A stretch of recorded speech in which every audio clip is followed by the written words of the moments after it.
If you want to improve yourself, to make yourself better, then I'm going to tell you 2 words that you should eliminate from your vocabulary, not only from the things you say, but also from the things you think as well. And I'll tell you what those 2 words are in just a second. But first, my name is Edgar Ortega, handsome blind guy.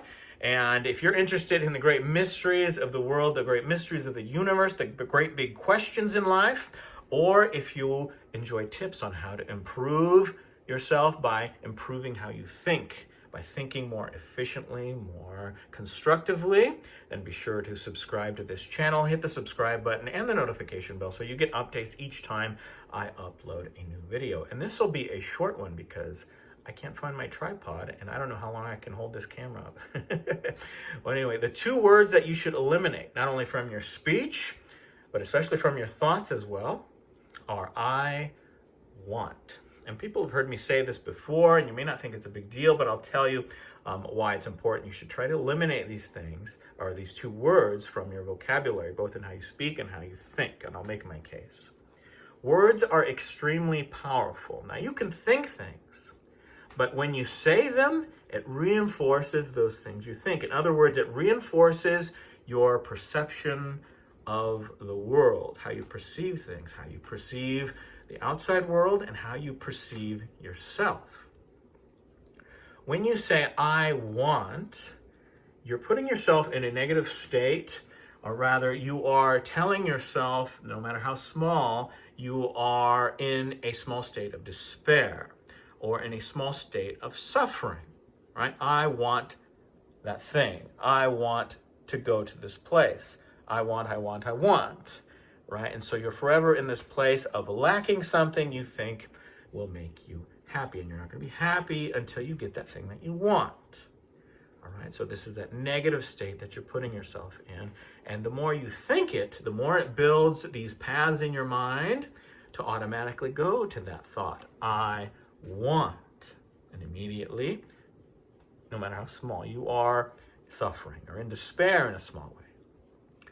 Now, instead of saying, I want, you can replace that by saying, I would really enjoy, I would like, right? I would like to do this. I would really enjoy, fill in the blanks here, right? I want Chinese food. I would really enjoy Chinese food for dinner, right? There's a big difference saying, I want. An example is, and we should train our children, and if you're a teacher or a parent, you should certainly train them not to use the words I want. Because, first of all, a child that is always saying I want, sounds like a brat, right? And the more they say it, and the more you allow them to say it, you're allowing them to program themselves. In other words, when they are in a state of not having that thing they desire, of wanting, they're found wanting, you're training them to be in these constant states of despair or suffering because they don't have that thing they want. And we don't want our kids, our students, and the young people in our lives to sound like brats, right? Like Veruca Salt and Charlie and the Chocolate Factory. I want it and I want it now, right? You don't want kids to sound like that. Instead, train them to say, I would really enjoy to have that thing, right? Or I would really enjoy going to this place. Or I think if I had that thing, I would really enjoy that. Instead, your happiness does not depend on whether or not you have that thing, right? Instead, you're happy now. I would really enjoy doing that thing does not mean you are not in a state of wanting, right? So I hope that makes sense. So train your mind not to use the term I want. Instead, replace it with I would like to have, or I would like to do that thing, or I would really enjoy. Instead, you're putting it in a positive frame. And you're not training your mind to tell yourself that you are unhappy because you don't have that thing. And if we train our children, our students, to avoid using the term or the words I want, we are not allowing them to program themselves to become greedy, to become brats, right? And we're not training them to be in constant states of negativity, which can build up over time. This may seem like a very small thing, but various positive habits of mind can add up. In the same way that negative habits of mind can add up and make your life a lot harder and give you more headaches in life. And these can develop into bigger problems later down the road. So while it may not seem like a big deal that we're using the term I want, in reality, we are training our brains to tell ourselves that we are unhappy.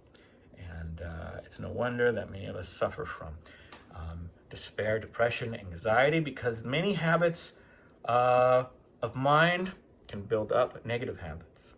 And what we want to do is replace them with positive habits. So today's positive habit of mind that you can develop is to eliminate using the term I want and replace it with those positive ways of seeing that thing that you would really enjoy, if that makes sense.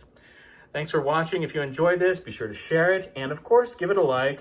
And if you haven't already, be sure to subscribe to this channel, hit the subscribe button and the notification bell. And I'll give you updates each time I upload a new video. So I hope you enjoyed that. Please be sure to share it if you enjoyed it. If you got anything out of it, let me know in the comments. Anyway, I'll see you, or you'll see me, in the next video.